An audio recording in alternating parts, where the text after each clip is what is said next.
Through a Scottish Prism, the programme that is unapologetically pro-Scottish independence and anti-Westminster rule. Everything we say here is viewed through a Scottish prism.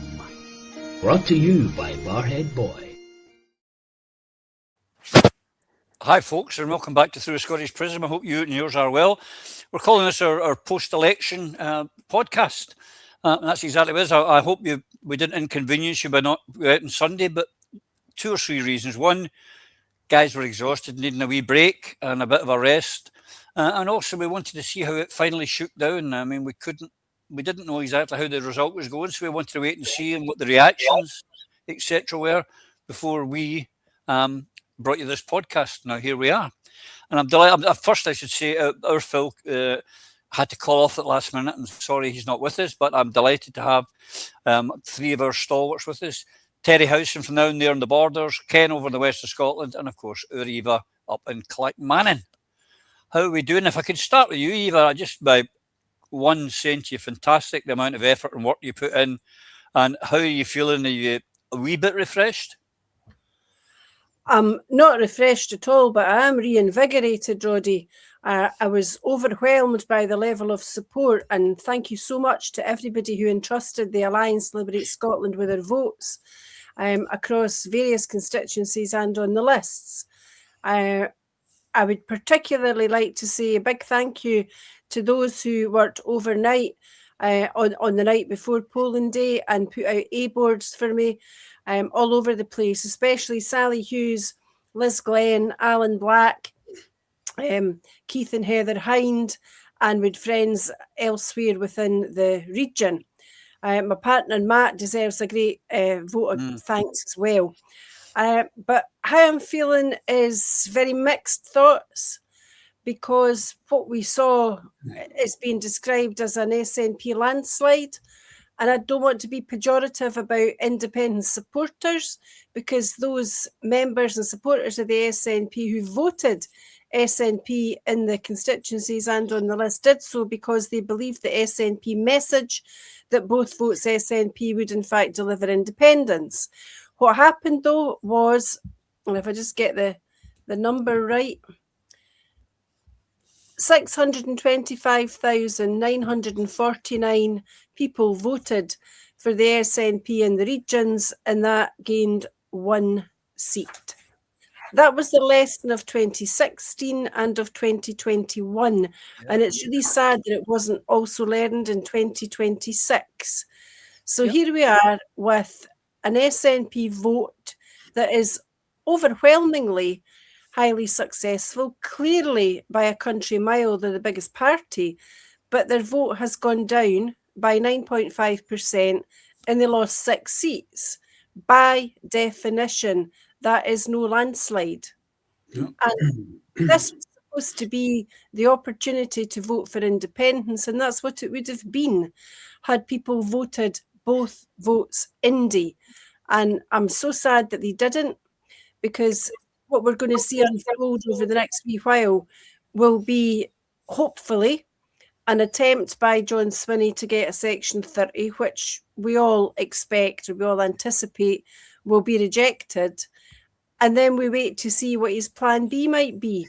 Now, had any of us within the Alliance Liberate Scotland been elected, we'd have been involved supporting the SNP when they try to introduce policies and proposals that enhance and promote Scottish interests and Scottish needs.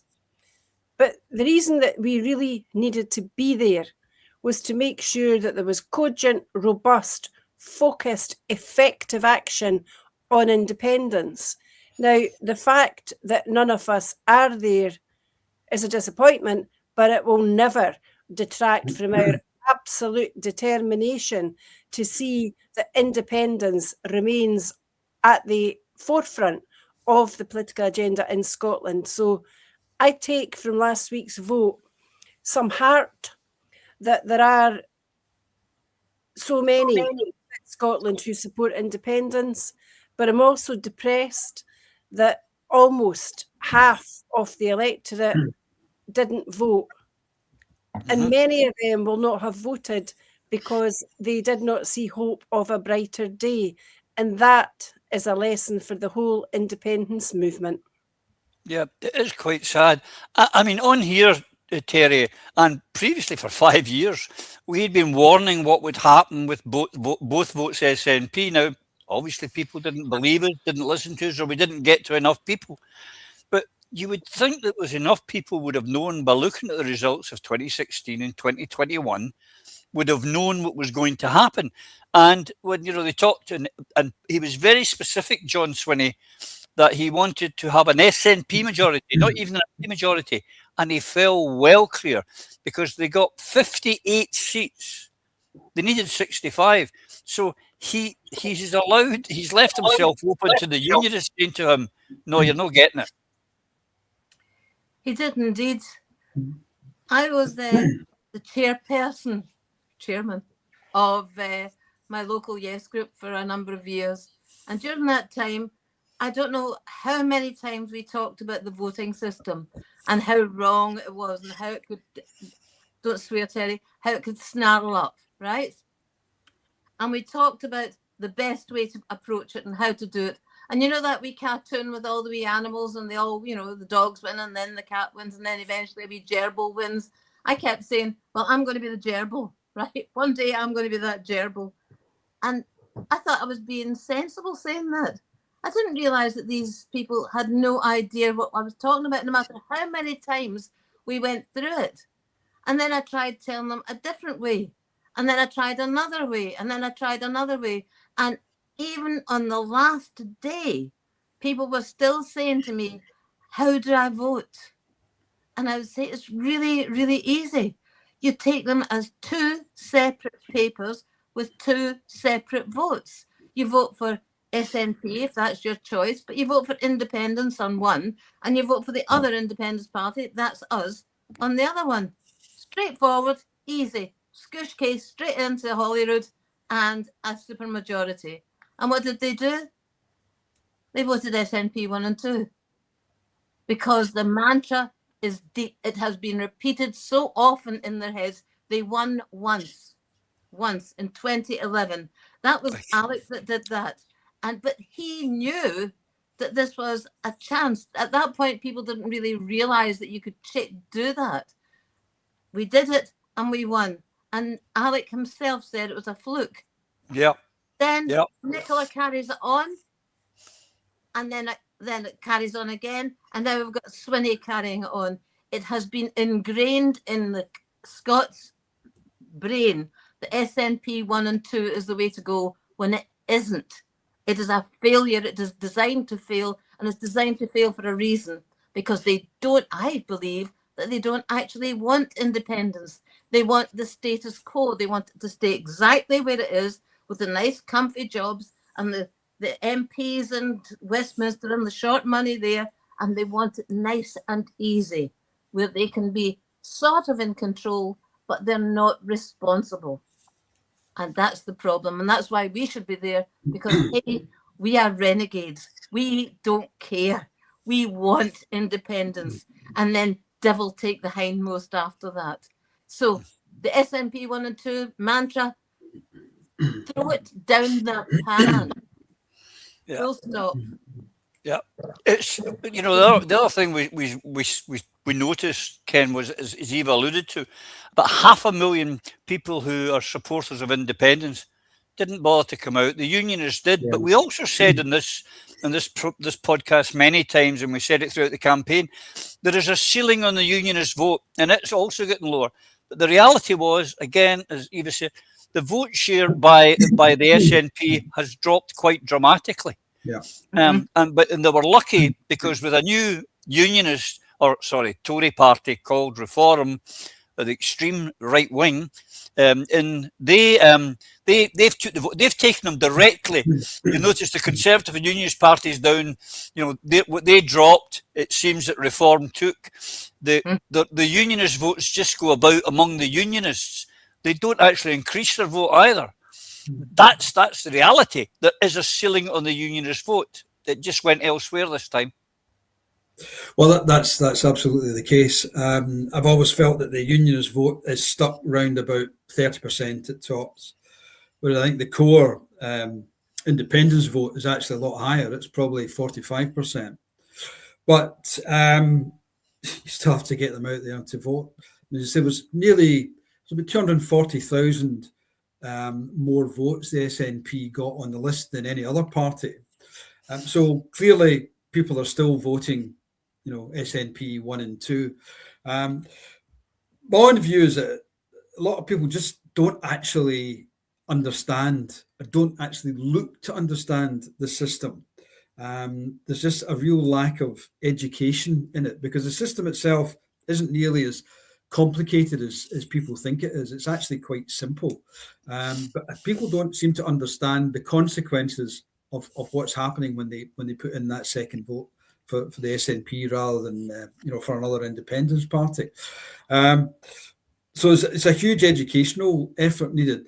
The thing is, if the SNP actually got real about independence and actually promoted the fact that you shouldn't be voting for them on both of the votes, and actually allied themselves with the rest of the independence movement, then they're actually in the best position possible to actually change that, because they're the ones that have actually been doing the opposite and pushing this as John Swinney has, this 1 and 2 for the SNP, and it was never going to work. So in fact, looking at the result as a whole, it came out virtually the way I thought it would. The only thing I thought was actually the SNP would do a bit better than they did. Otherwise, I think the whole thing was totally predictable. Labour dropped, the Tories were going to get tanked by reform, and the SNP were going to be able to come through because of other parties going down rather than going up. They just didn't go down quite as far as some of the others. So I think it was actually quite predictable what happened. But I don't think we change it unless we seriously educate people on how it works, and how they should vote if they're interested in independence. Yep. Well, here, one of the things, Eva, we should talk about, ladies and gentlemen, if you're watching, we'll come on to how much we spent, which was a lot for us, a lot of money for a party that self-funds. And contrary to some rumours, I am neither a millionaire nor a billionaire, nor will I be funding it. I'm just a poor old pensioner on a British pension. But Eva, Labour threw so much money at this election. They bought social media adverts. They were an absolute fortune, and their vote collapsed. The questions are now being asked about Starmer, even, which we'll come on to. But Labour, it just shows you that money doesn't always win you. But Labour have really missed this point. All they said was vote for us so it's not the SNP. Didn't work. Frankly, I don't understand why Anna Sarwar is still the leader of the Labour Party in Scotland after those results, because they were so terribly poor. Yeah. But they were poor for a reason. They were poor because the people of Scotland understood that Labour, unfortunately, are not to be trusted, whether in Scotland or within the United Kingdom. And I was heartened to see that the people of Wales also learned that lesson, because the Labour vote in Wales was decimated. And that's not a bad thing. I have my misgivings about Plaid Cymru, but on balance, I'm really very pleased to see that they now hold the First Minister's position in Wales. Yep. I'm equally pleased to see the agitation and the moves within Ireland and Northern Ireland about a unity poll. But make no mistake, the independence movement is probably strongest in Scotland. And the disappointing factor for me was that of the order of 20% or so of independent supporters in Scotland thought they didn't have a political home. So that's where the Alliance to Liberate Scotland has a huge task in front of us, to educate people, to be visible or to be more visible, to break out more from the social media bubble than we've been able to do thus far. And so I would appeal to viewers to talk about us, tell your friends about us, explain that we are not politicians. We have a party only because that was required for the purposes of the Holyrood election. But in essence, the only thing, but the most precious thing that unites everybody in the Alliance Liberate Scotland is that we want Scotland to be an independent country once again. And in our view, as a movement or as a party that's part of a bigger movement, we need to see real action. So we need to see that John Swinney, when the Section 30 request is refused, has a plan B. And we need to see real efforts, realistic efforts to unite the movement so that the next time there's an electoral event, whether that occurs as the result of action in Holyrood or whether it arises from perhaps an early Westminster general election, if that's decided to be something that we should contest, that the independent supporting electorate who form the majority have the confidence to vote for those people who will take Scotland to independence. Because we talk all the time about how that is our prime motivation and that is our ultimate goal. But there are reasons for that, and they are not purely historical. It isn't just because we used to be independent that we want to be independent again. That's obviously a big part of it. But the most important part is people of Scotland will only prosper when the economic levers are held and controlled and managed in Scotland, for Scotland, by Scotland. And that message should be being drummed home every single day by the SNP, who will be the governing party, but they need to promote Scotland and Scottish interests and put country before party. They didn't do that last week. But now, as you said earlier, Roddy, the line from John Swinney pre-election was that the only realistic result, if you were an independent supporter, was both votes SNP to create an SNP majority. Now that he doesn't have the SNP majority, John Swinney is conceding that other independent supporting parties can also join in the equation and be part of the independent supporting gang. If he'd have done that before the election, Exactly, it could have been very, very different. We would not know the number of Unionist MSPs, but we would have reduced them quite dramatically, and probably to the extent where the representation on behalf of reform, particularly, which is the most distasteful and anxious, would have been far lower than it turned out to be. There are also concerns about the Greens, as we mention every week, every time we do Prism, we say and we remind people that the Scottish Greens have said independence is not a red line. Well, it's a red line for us. It will always be a red line for us because it's our raison d'etre, and it was supposed to be the raison d'etre of the SNP too.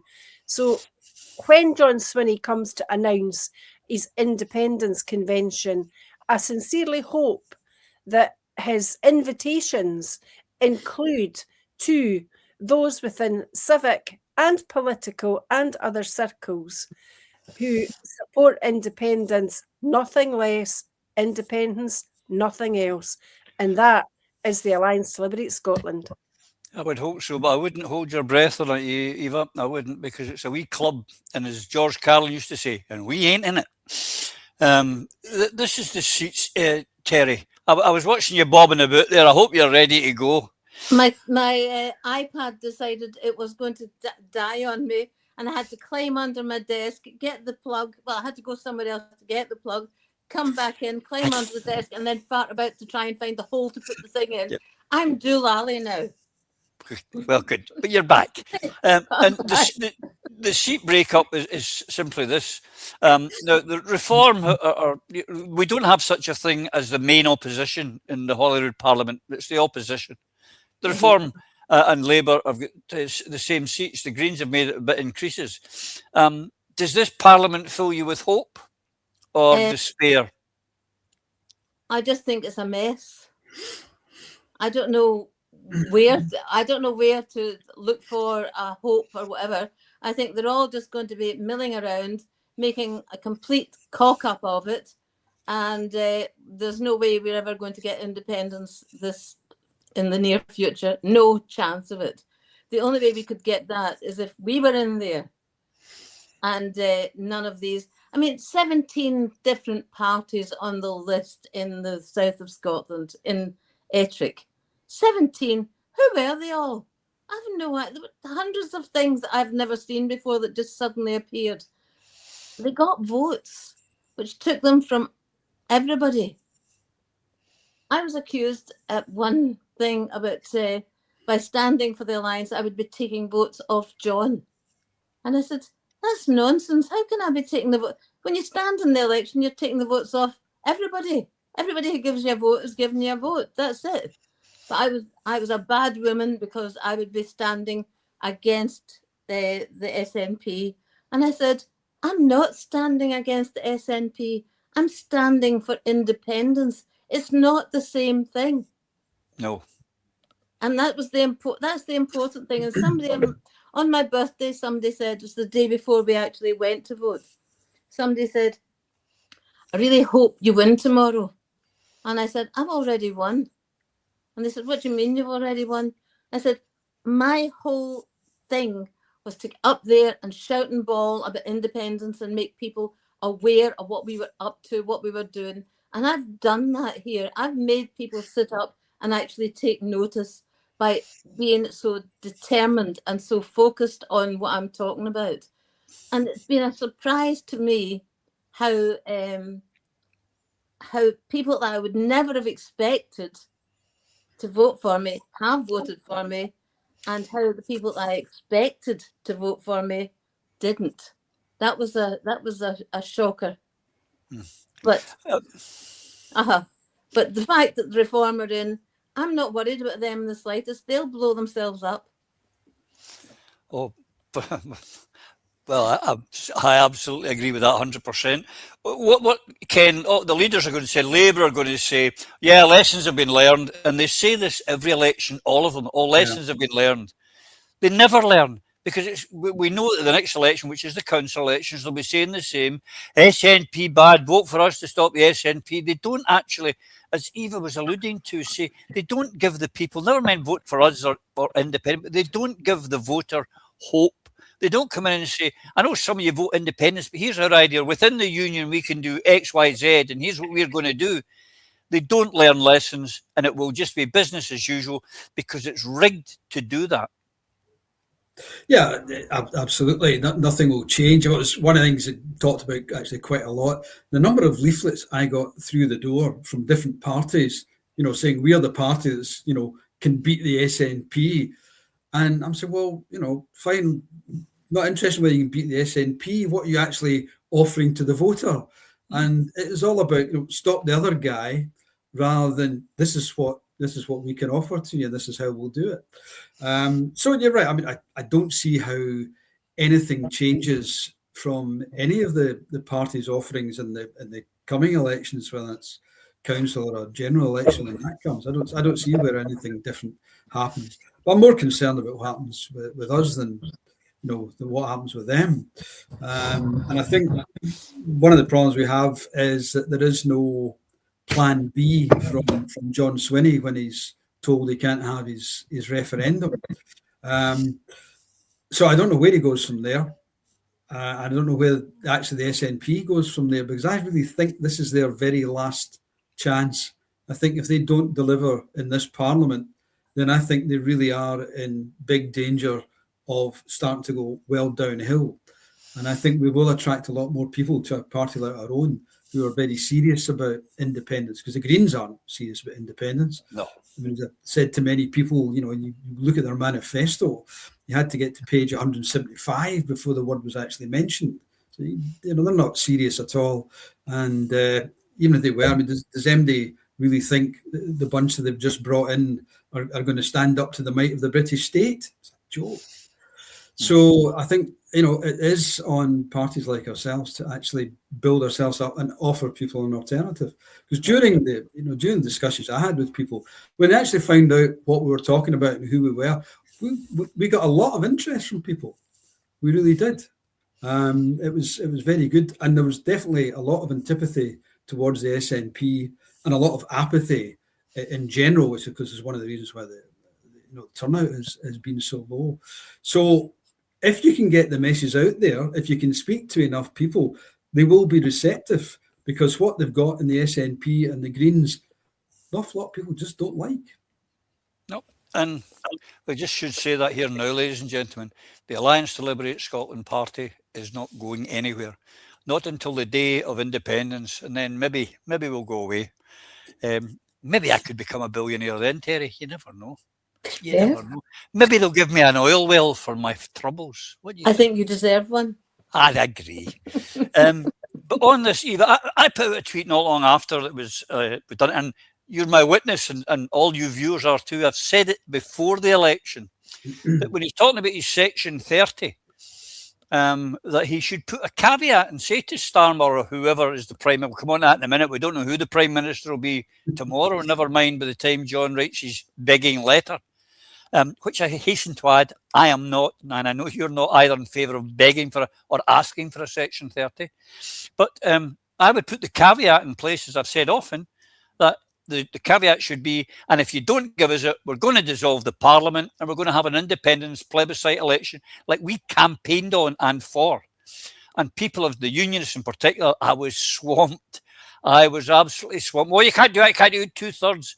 But the great man himself. Now, the quality, ladies and gentlemen, of this video is not the greatest, but please listen to what the great man himself said about the collapse in the Parliament as a way, and this was 5 years ago. Well, luckily, despite everything, and no planning intended, it is possible to provide that opportunity this year. After all, on October the 19th, because one of the byproducts of the referendum in 2014, one of the only things that was actually conceded in the vow was the ability of the Scottish Parliament to amend the Scotland Act to be in charge of its own elections. Currently the rules say you need 2/3 to dissolve the Parliament, but you can amend the Act with a simple majority to make it a simple majority to dissolve the Parliament. There is nothing to stop the Scottish Parliament majority amending the Act and dictating a plebiscite election for October the 19th this year. For October this year, I would suggest September this year, as near to the 18th as we can get, Eva. But that's right. That's what John Swinney could do. If Starmer says no, or whoever, say, right, we're going to collapse the Parliament. Every time that you see Alex Salmond, whether it's a photo or a video or a quotation, we understand how tragic and how substantial a loss his premature death really was. And I don't imagine that he'll ever be able to be replaced, in part because he was such a magnificent orator and politician and humanitarian, but also because he was so very crafty. And in the short period of time that I knew him a bit, I learned so very, very much from him. I wish there had been time to learn so much more. Yeah. But what he did was he pushed the boundaries. He didn't say, no, you can't do that. What he did instead was he said, we're going to have a damn good try. And he would have been using every single trick in the book where he currently sitting, where John Swinney is. And he would be talking in terms of threats to Westminster. He may very well have thought that there was an opportunity with Starmer's current difficulties to suggest, well, the SNP group at Westminster might support you, Mr. Starmer, in return for, a quid pro quo. We'll support you if there's a vote of no confidence if you give us a Section 30. These things are all proposals that have to be put, not because they're necessarily going to be successful, but because they lay a marker down. And that's what Alec would have done consistently and invariably. And I'm really gutted to say that I don't imagine that John Swinney will have the gumption, let alone the determination, to do likewise. But we can't keep going back to the glory days of Alex Salmond. So sad to say, he's not here now, and as I've said already, he is not going to be replicated. Statesmen like him don't even come along once in a generation. His position, his achievements were far more significant than that. But what is required is thinking out of the box, looking at the detail of the legislation and saying to the civil servants who work for the Scottish Government, we want an electoral event in Scotland where people can have the opportunity to vote for independence in a legally recognised, internationally accredited event. The difficulty with that, though, and again, as enumerated by Alec, is if you're going to have an electoral event with a result that has credibility internationally, you have to do two things. One is you must get a majority of the popular vote, and the other is if it's an election to Westminster or to Holyrood, you need to have a majority of representatives. And the problem for John Swinney is that even when you include in the calculation the votes for the Greens, last week's vote was not a majority of the popular vote for independent supporting parties. It was 41% or so. And that does not reflect the views of the electorate, because we know that the electorate in the main, in all the polls that have been done in the last few years, suggest strongly that the majority is with independents, and it's of the order of at least the low to the mid 50% range. And there's a difference there that has got to be captured.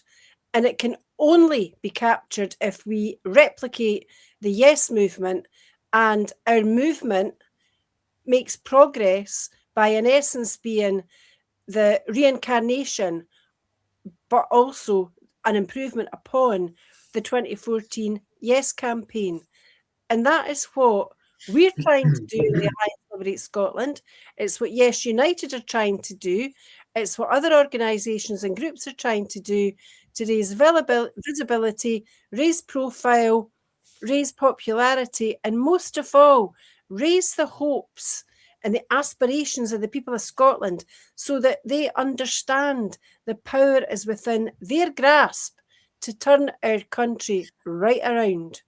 So I'm not optimistic that John Swinney will follow the lines that Alex set out for him. But if he did, John Swinney could go down in history as the first Prime Minister, the first leader of an independent Scotland in 700 and odd years. Why wouldn't you want to achieve that status? You know, you're there immortalised. You're there forever as the man that took an ancient nation back into being self-determinating and able to ensure that we realise the potential of every Scot, born and as yet to be born. Yeah, as well said, Eva. I mean, I oppose a referendum for all sorts of reasons. I would back it. Obviously, I would back it and I'd fight for it. And one of the things why I reason I wouldn't is the franchise. We use a local authority franchise, as we do for the Holyrood election. And as we've seen with some of the results, people who have been here for 10 minutes are now suddenly sitting as MSPs, that sort of thing. But we've mentioned earlier in the podcast, 50% of the independence vote stayed at home, or approximately 50%, didn't want to come out, couldn't be bothered, weren't enthused, and Eva's right, we've got to. And so it's going to be very difficult for John to get his franchise without, as I say, the caveat. But with 33% of the vote, if Starmer took us in to support a genocide in Palestine, he's supporting a war in Ukraine. With 35%, the Tories took us out of Europe. They were able to get their Brexit referendum. But it's different rules for us, isn't it? It's always different rules for the Celtic nations. There's no question. Different strokes for different folks, isn't it? I don't like the idea of a referendum either, Roddy. I think it's just waiting to be poked. Mm-hmm. That's it. I just think it's just there to be messed around, and they produce whatever results they want. I think that the closure of the Parliament and saying, right, we're just going to go and say to hell with it. But I prefer a UDI myself. I think that would be the best way. Just say, no, we're not having it. We're independent. And that's it. I'd like to see them challenge it. But surely with that, a UDI, Terry, you need the sovereign people of Scotland to endorse that. You have to have an electoral event. We've already got them, though.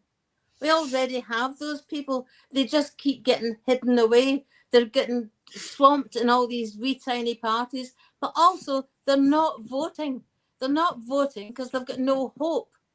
That's the problem. There are people out there with no hope that all you hear about is, I can't afford this and I can't afford that, and I don't see what good it's going to do to go and vote for anybody. I've also been astonished at the number of young people who don't vote.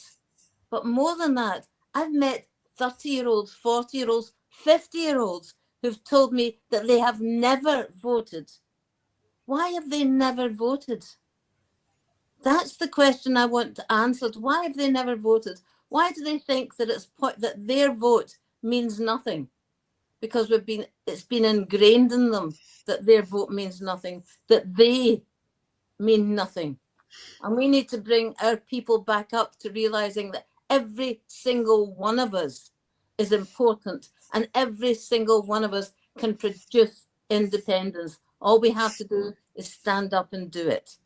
But we need to inculcate hope again, hope for the future. And we can't do that while we sit around saying, what are we going to do about the Greens? What are we going to do about the reform? What are we going to do about this? We just take them on. It's that Glasgow fighting spirit, Roddy. You get out there and you just haul you outside for a square go. Full stop. Yeah. The attacks, most of the attacks that came on the Alliance to Liberate Scotland came from within the independence movement. That was the saddest thing for me. And some of you out there, you know it, you were telling big porkies and making up stuff, and shame upon you. And, karma, that's all I'm saying. But with one of the other things, because they do know, the independence leaders of the SNP or the SNP leadership, Ken, they know full well what they were doing. And I, as an old cynic, will say this: they wanted the SNP 1-2 because they don't want to share the independence banner with anybody. They don't want to have a super majority because then they don't control the whole thing and they don't control the gravy train. That's my opinion. Do you think I'm right or I'm far-fetched, or am I wrong? No, you're very right. And it is one of the things they do want to control the campaign. That's always been the case, and certainly since the Murrells came along. They want to, it's their campaign. They want to be the independence party, and they don't want anybody else involved. But the thing is, they're not even part of the movement. I remember when Mike Russell became president of the SNP. I think it was in his very first broadcast on one of the BBC programmes on a Sunday. One of the things he said was, the party's got to reconnect with the Yes movement. And I thought, well, it was absolutely true, but what an astonishing thing for the president of the SNP to say, that his party has got to go and join the independence movement. And this is one of the, it's just incredible. But this is one of the big problems we have. When you're not talking about a sort of armed rebellion, when you're doing something like this on the basis of politics and doing it in a democratic way, then the people who are leading that, the people who are your political representatives, they have to be totally committed, they have to have courage, and they have to have fire. And they ain't got it. The SNP don't have it. All the best people in the independence movement are the people who aren't actually in Parliament, the people who are doing the main work. But if you're going to have a politically led system, and you have to have, if you're going for a democratic movement, then you have to have people who are prepared to fight. And these people are not prepared to fight. It's that simple. And I don't see anyone or any grouping within the SNP that would come through and take the SNP back to where it was, 15 years ago. Yeah. I don't see where that. I don't see where that comes from. Swinney is going to be told where to go if he even actually asks for a referendum. He hasn't got a plan B. What's he going to do? Nothing. But all the things that have happened, if you look at all the things like Grangemouth being shut down and Mossmoran, the Internal Markets Act, all this stuff, they mumble about it for about 5 minutes and then go away. These are all things they should be screaming from the rooftops about. They just don't fight. And you're right, they want to control the movement, but they're not doing anything for the movement. Nope. And there's a lot of wee splinter group, and we're maybe people say, "What are you talking about? You're a splinter group." There's lots of wee splinter groups think, "Well, we're the only ones with an answer. We're the only one that know what's going on," and that's the ones that won't join the alliance. We're the exact opposite, folks. We want everyone in, everyone. The Salvos, the Liberations, who said they were coming in and didn't come in. The ISPs that were in and walked away at the last minute. We want everybody in. The doors open, the hands out. We will talk to anyone because we will put the country first every bloody time. But when they made the D'Hondt system, Eva, that was made by the Unionists, and it was done with a specific reason, was that one party couldn't get a majority. We know that. It was a fluke. We go back to Alex himself said it was a fluke. It was one party. They put that in place so that there couldn't be. And they make it very difficult for anything in independence. And I want you to cast your mind back a wee bit, Eva, when we were trying to get the party established, when we realised that we had to be a party, and the name came up. Now, here's the Greens. You've probably been following this one. They're complaining about Manky Jacket. I won't even give him his real name. Manky Jacket, the Holocaust denier, saying that they allowed this party, a Unionist party, to have a similar name to the Greens, and it couldn't. Now, we were told we had to change our name because we had a similar name to a non-campaigning group. They're the campaigning group, Salvo, but Liberation Scotland are divisional. They're not even a campaign. They're not registered with the Electoral Commission, but they allowed this to happen with a party that was registered. There's double rules and double standards everywhere, Eva.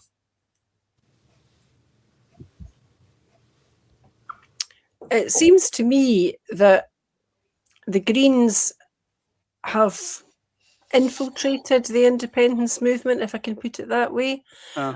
We know, as we've said already several times, that independence is not a red line for them.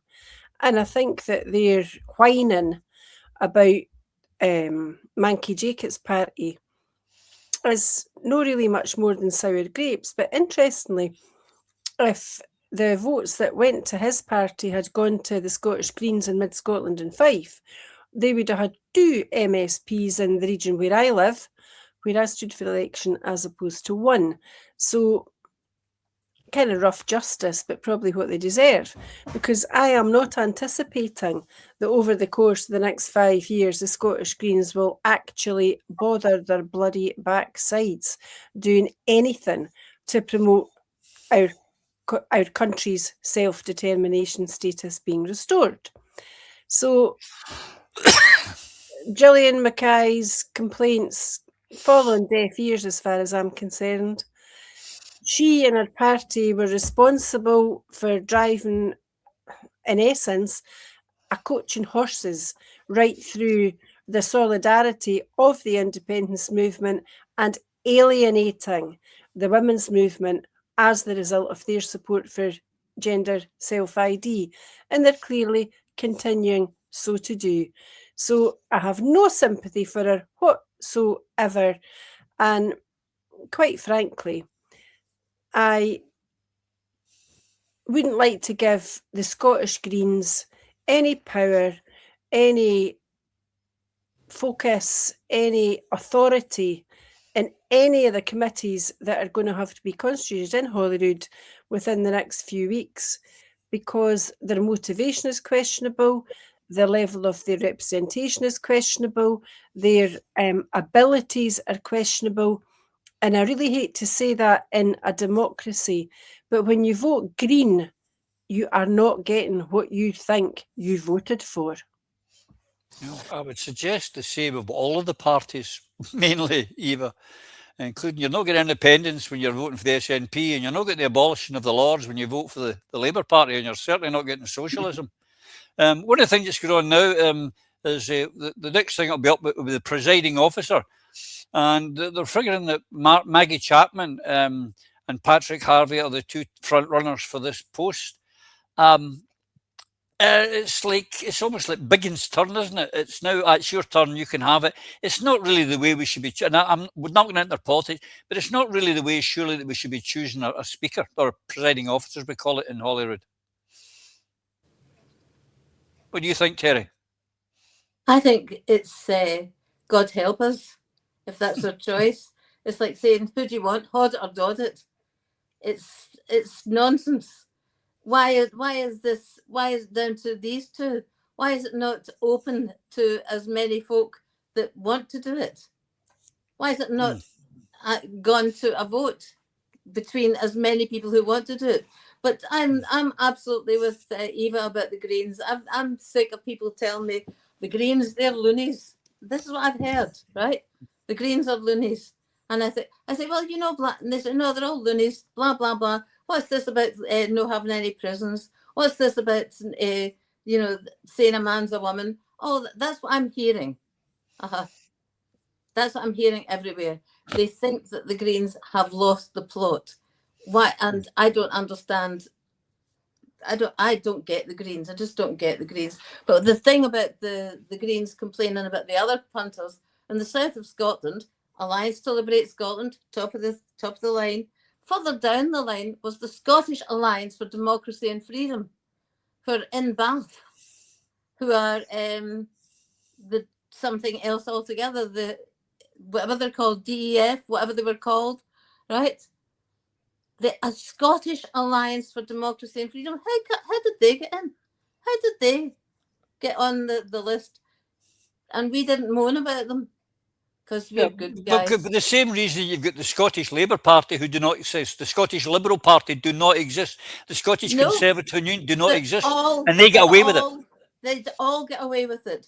And it's time they stopped. It's time they admitted that they're not Scottish, that they're all of them based in Westminster, London. They are Unionists through and through. So let's just shake the whole thing up. Take the whole thing and shake it and let the dross fall out. Well, but here's the thing. The last Parliament, Ken, we had a Green presiding officer. If it's usually, they're passing the jobs around, one for the boys, one for the girls, whatever. Nowadays with them, it doesn't really matter. But why should the Harvey and Chapman be in the consideration this time when we had a Green speaker last time? Was her name Alison Johnson? Was it Alison Johnson? I think it was. Are you on mute? Do you owe me a quid, Ken? Fabulous. I'm sorry, you didn't give me the rules up front, so you'll have to wait for your quid. I made them up as I go along, Ken. Don't worry about it. Yeah, what I was going to say, I mean, Reform and Labour don't want anybody up from them because they both get 17 seats, so they're probably not going to come into it. But you're right. I mean, I don't think it's a good system we have anyway, especially if you get so many parties and you've only got 129, MSPs. Is maybe different in Westminster where you up until recently, two main parties and there's 650 of them. It's a different scenario. But I can't imagine, Maggie Chapman as presiding officer, or actually Patrick Harvey for that matter. But we do need a different system. I can't say it's something I've given any thought to, so I really couldn't say how it should be done. But that's basically, it just goes round in terms. So I really don't know what we do about that. But we do need a different system for choosing a presiding officer.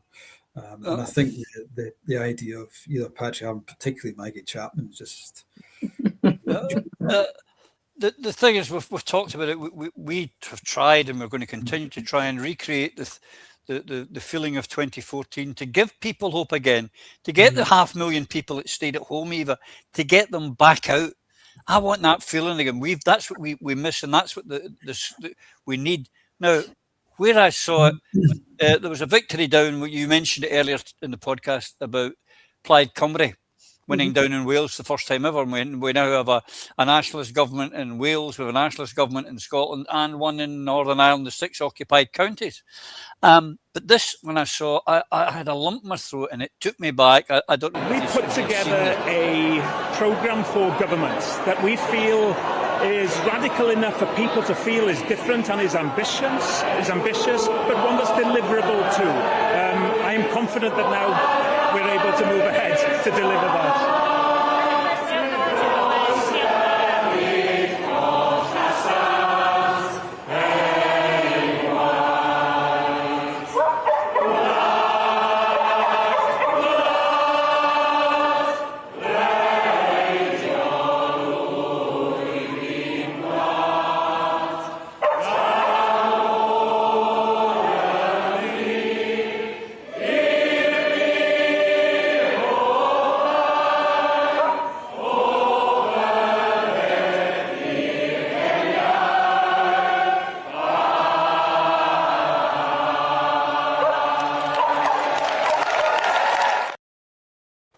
It's one of the greatest anthems anywhere in the world. But I'll tell you, even now, I've got a lump in my throat, Eva. I want that feeling back when I hear the flower outside our parliament. But we don't have that. They've got unity down there, whether we agree with everything they stand for. That's what I want. Do you want that back? Great, isn't it?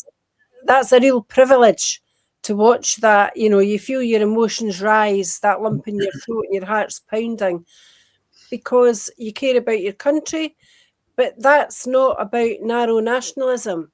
That is about what you know you can do for your country and for your country people. And that is what Scotland needs to recover and regain overnight. That was the power of the Yes movement.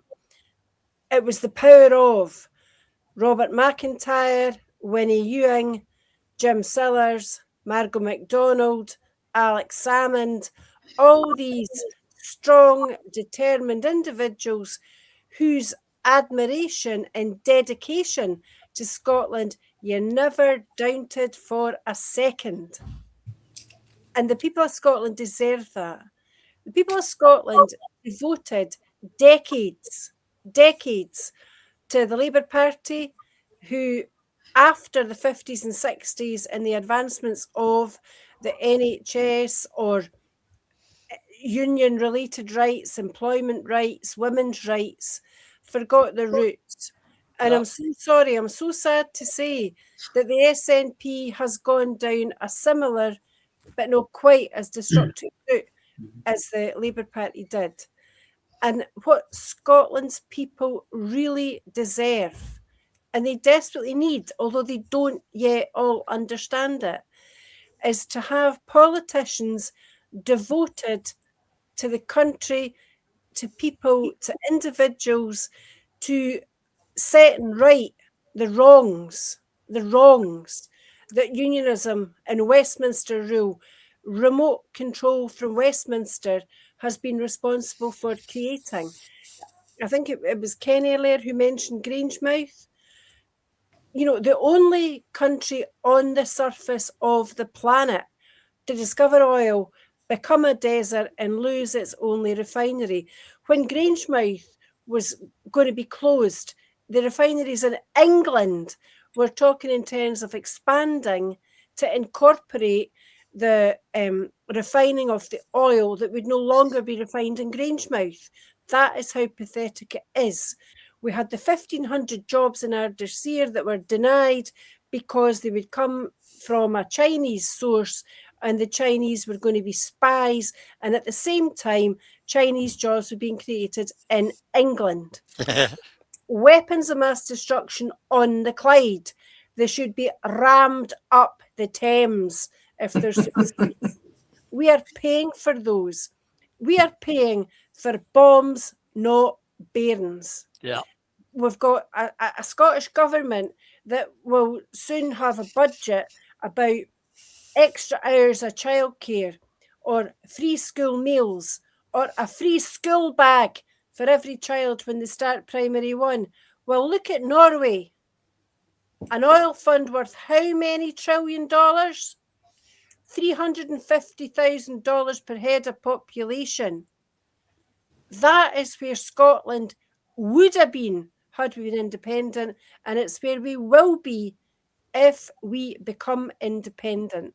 So I'll never apologise at any time to anybody who says that it was wrong to create the Alliance Liberate Scotland. We didn't split a vote. We did our utmost to invigorate a population and to let them understand that with independence, we can rebuild this country and we can make sure that our children and our pensioners and our working poor, you know, who coined that bloody phrase?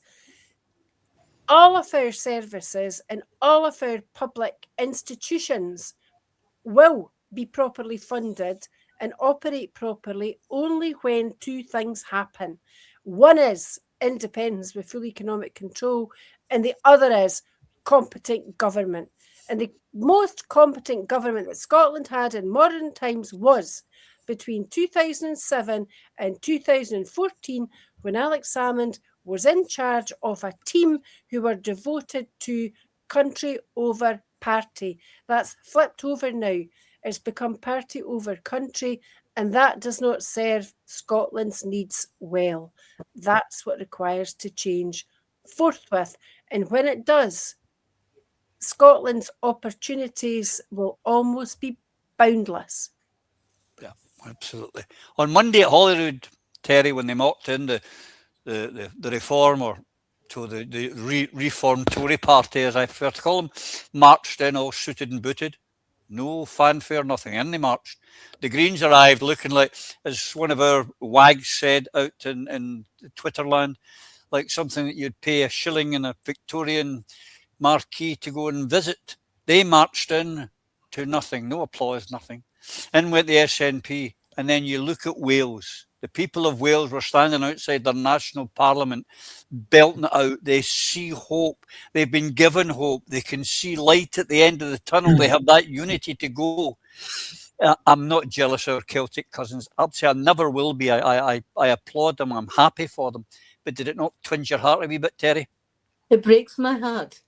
I have to say, whenever I look at marches with people walking with the flags and singing songs, my heart sings, absolutely sings. I see the people who want a Scottish independence. I have to say, the SNP are very good at their blandishments, though. Do you remember when they were going to give every child in the country a bike, and then they're going to give somebody else something else, and what have you, and £10,000 towards buying a house, and recently it's going to be £200 when you're 18, and now a school bag. Every primary school teacher I know is cacking themselves at this. How are these kids going to find their own bag? They're all going to be marching around with the same bag. The confusion in every school throughout Scotland will be mental. They'll be, oh, I don't know what it is. It'll be nonsense. And the best bit is the £200 that we're going to get when they're 18, they might as well, they can buy their bike with that because they never saw the bloody thing. I'm fed up with the blandishments that the SNP keep coming out with. We'll do this and we'll do that, and we'll not really do it after all. Same as we'll give you independence. We'll do that. Don't you worry. You vote for us, SNP 1 and 2, you'll get independence. We promise you that. Now what were we going to do? Well, let's do this instead. Every single time. Let's do something else instead. And this S30 nonsense. Gaze peace. Just gaze peace. I've had enough of that. I'm sick of Swinney and his S30. I know where he can stick it.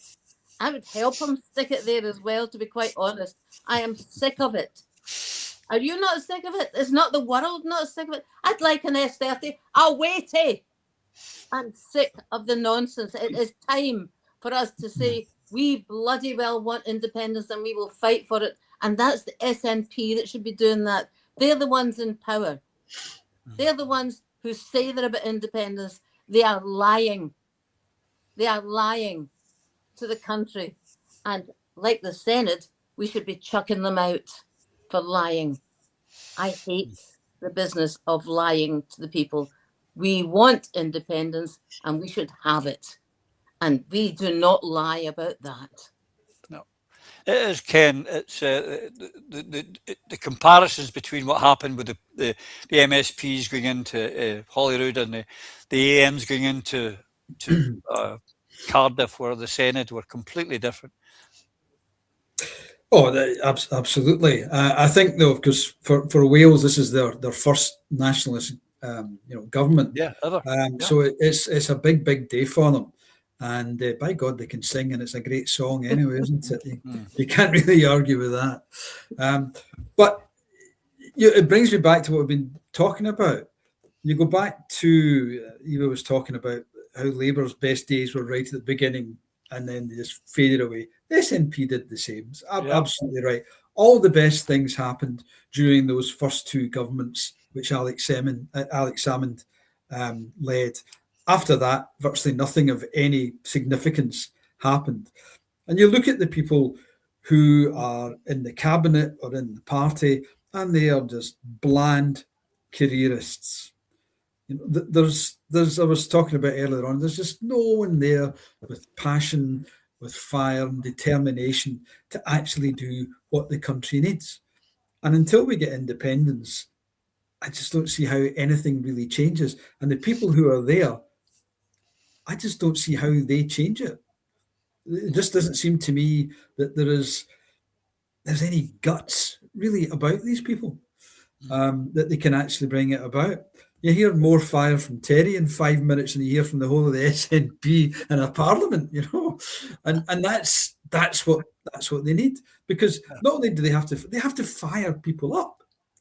If you're John Swinney or like Keir Starmer, these people just put you to sleep. They're not going to stir a population up into saying, yes, this is what we should do.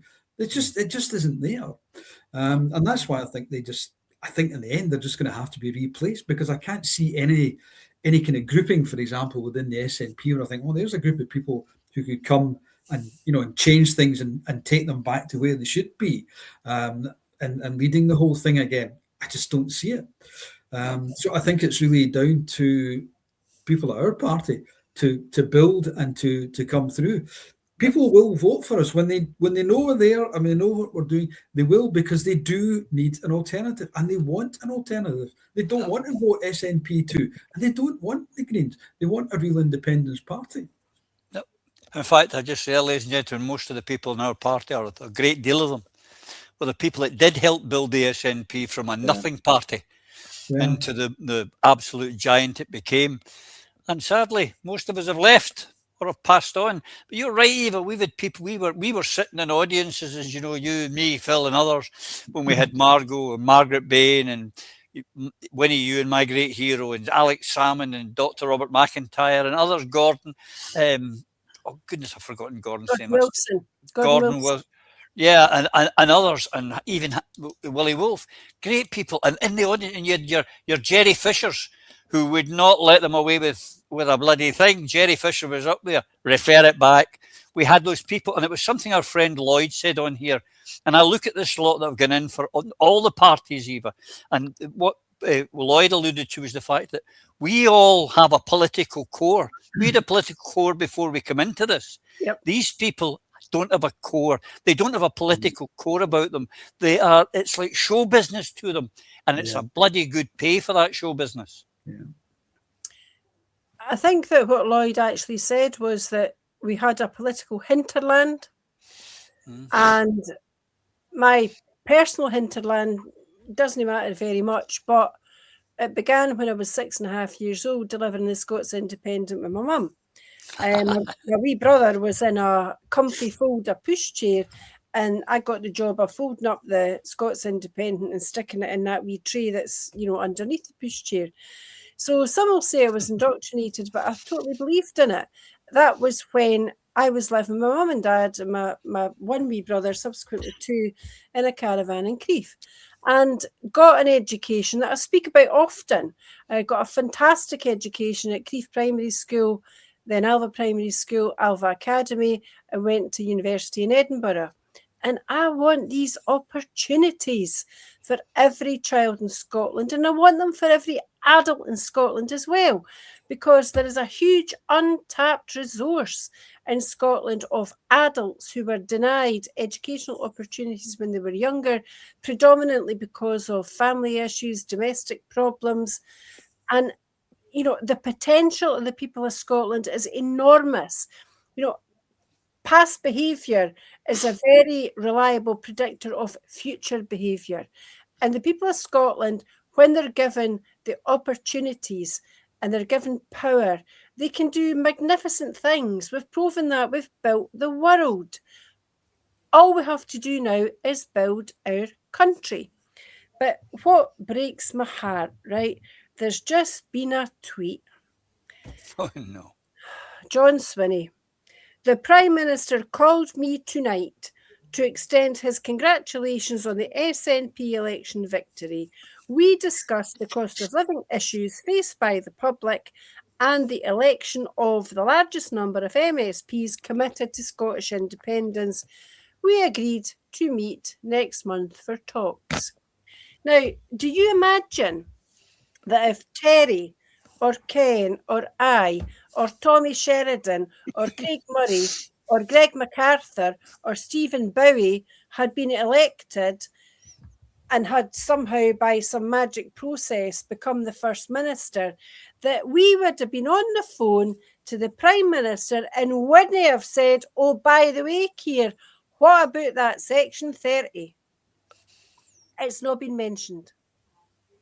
He's having a chat about the cost of living and they're going to meet next month. The proof of the pudding. Yep. There are no surprises there. That is exactly what we predicted would happen. Yep. Independence will fall by the wayside. It will become less of a priority if it is even there at all. And that's Scotland's greatest difficulty. You know, Robert Bontyne Cunningham Graham, the enemies of the Scots are not the English. The enemies of the Scots are those born within Scotland, devoid of imagination. And that's where we are. Yeah. What happened on the first day, I will legislate for our efforts. Not even doing that. Didn't take long for it to fall off. But hey, folks, that's what they voted for. And you've got 5 years of that. Now, if you like what we're saying, and you feel as frustrated as we do about our nation being stuck, help us. Now, I've had a lot of experts since the election of, well, you should have done this, you should have done that. Well, when we asked you to come and help us and feed in, why didn't you? Now's your opportunity. Come and help us. Join the Alliance to Liberate Scotland and help us make our country free. We cannot do it on our own. Yes, there's a good number of us, but we need more of you. We need the nation. We need everyone to join in. And as I said, to those who have not been the nicest to us, the door remains open. We will talk to anyone who has our nation's heart in their heart. That is the most important thing to us.